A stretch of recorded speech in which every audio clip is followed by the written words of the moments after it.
Hello everyone, welcome back to lume biology chapter 8 class 12th NCERT human health और disease 5th session आज हम लोग discuss करेंगे। और आज हम लोग बात करेंगे अबाउट कॉमन कोल्ड।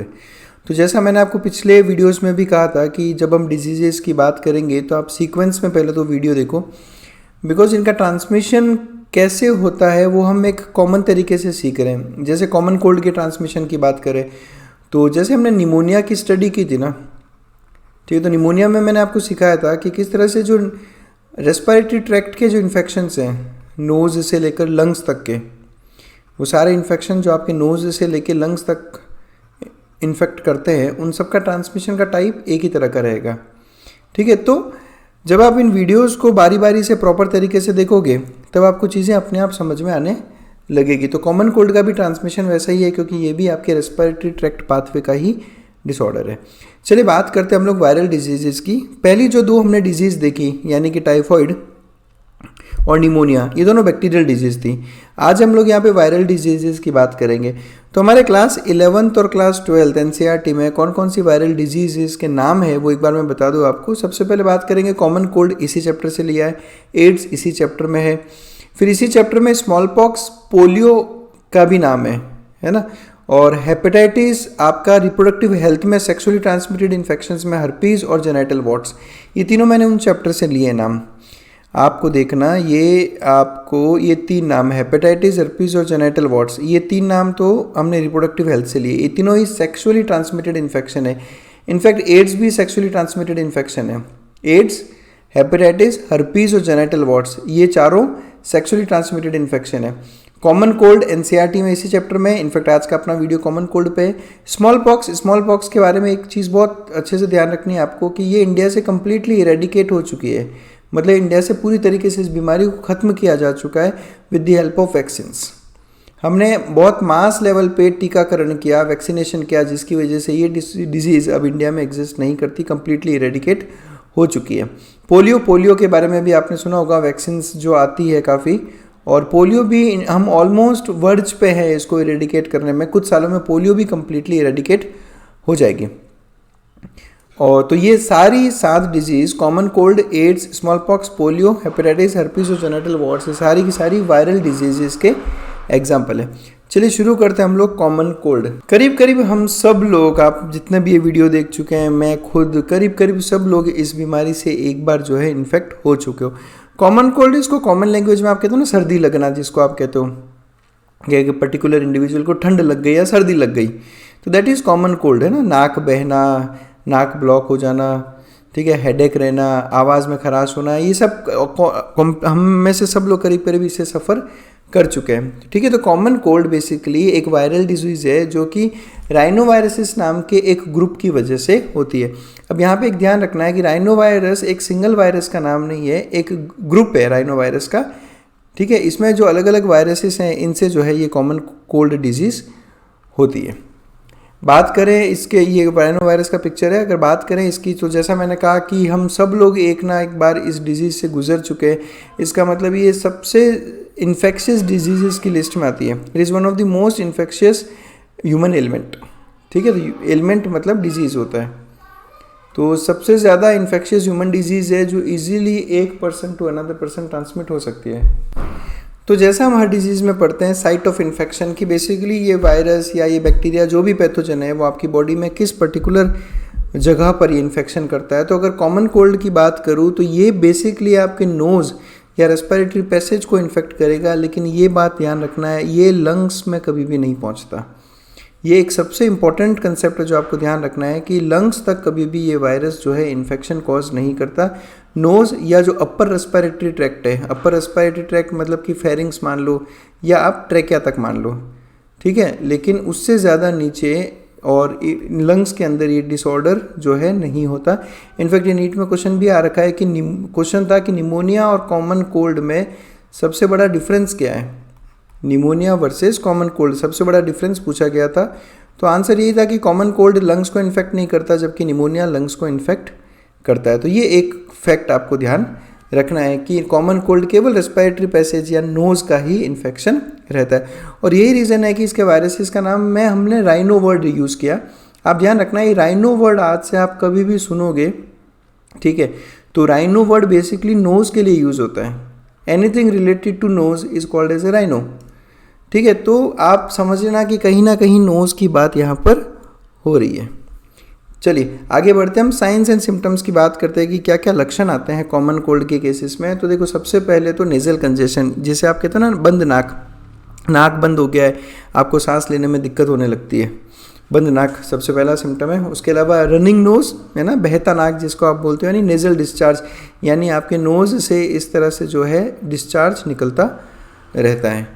उसके अलावा हेडेक यानी सिर दर्द, फिर सोर थ्रोट का मतलब होता है गले में खराश होना, है ना, खराश हो जाती है आपके गले में, और इस खराश की वजह से हॉर्सनेस हो जाती है, यानी गला बैठने जाता है ना। आप जब किसी से बात करते हो है ना, जब उसका गला बैठा हुआ रहता है तो आप क्लियर बोलते हो ना कि जुकाम हो गया इसे, तो ये वही कॉमन कोल्ड है। तो वॉइस हॉर्सनेस मीन्स गला बैठ जाना, आपकी आवाज़ प्रॉपर नहीं निकलती।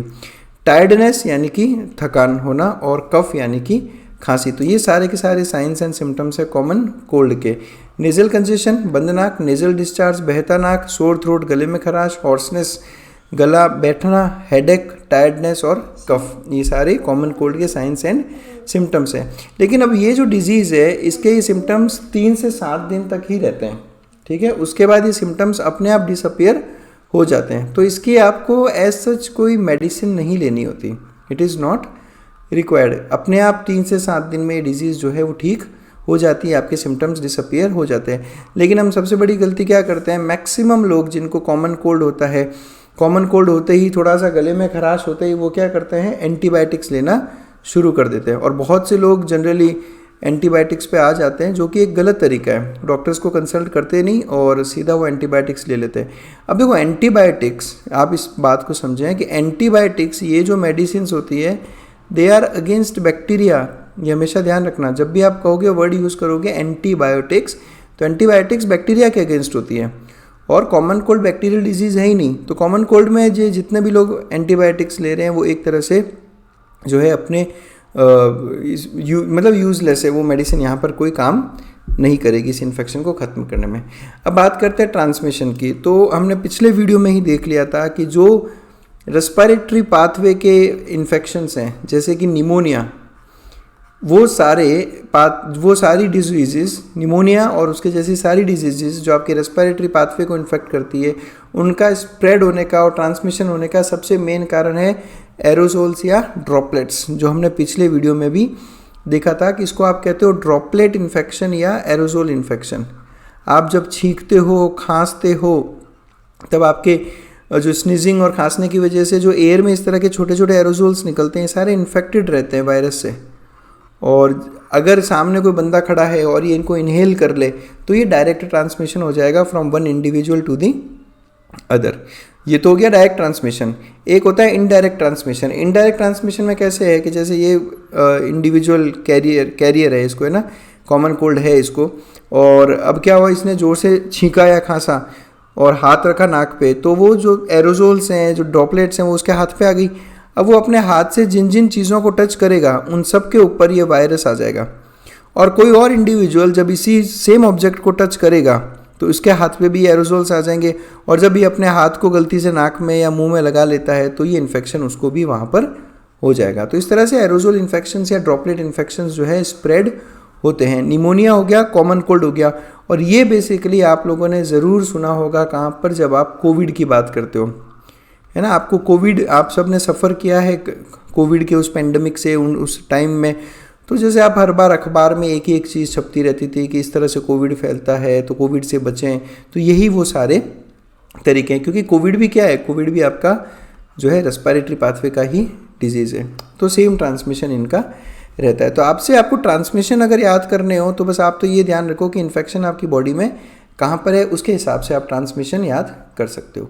एनसीईआरटी क्या कहती है कि द ड्रॉपलेट्स रिजल्टिंग फ्रॉम कफ और sneezes of an infected person, यानी वो पर्सन जो इन्फेक्टेड है इस कॉमन कोल्ड से, राइनो वायरस से, तो जब वो कफ यानी खांसता है या स्नीज यानी छींकना, जब वो खांसता है या जब वो छींकता है तो उससे निकलने वाले ड्रॉपलेट्स या तो डायरेक्टली दूसरा इंडिविजुअल इनहेल कर ले या फिर इनडायरेक्टली किन्हीं दूसरे ऑब्जेक्ट्स के थ्रू, कॉन्टेमिनेटेड ऑब्जेक्ट्स मतलब ऐसे ऑब्जेक्ट्स जो कॉन्टेमिनेट हो गए हैं, दूषित हो गए हैं उस वायरस से। आपने खांसा छींका और अपना हाथ आसपास किसी भी ऑब्जेक्ट पे रख दिया, ठीक है, और उसके ऊपर जो वायरस है जब कोई और उसको टच करेगा तो वो उसके हाथ पे और उसके हाथ से उसकी बॉडी में एंटर करने के पूरे चांसेस हैं।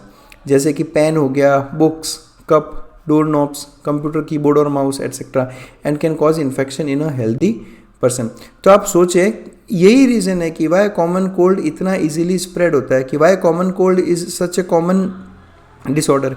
नाम में ही हमने कॉमन कोल्ड रख दिया क्योंकि बहुत कॉमन है ये डिजीज़ बहुत कॉमन है। और जैसा हमने सबसे पहली लाइन पढ़ी, one of the most infectious human element, तो उसका रीज़न ही यही है बिकॉज इसका ट्रांसमिशन बहुत ईजीली हो जाता है।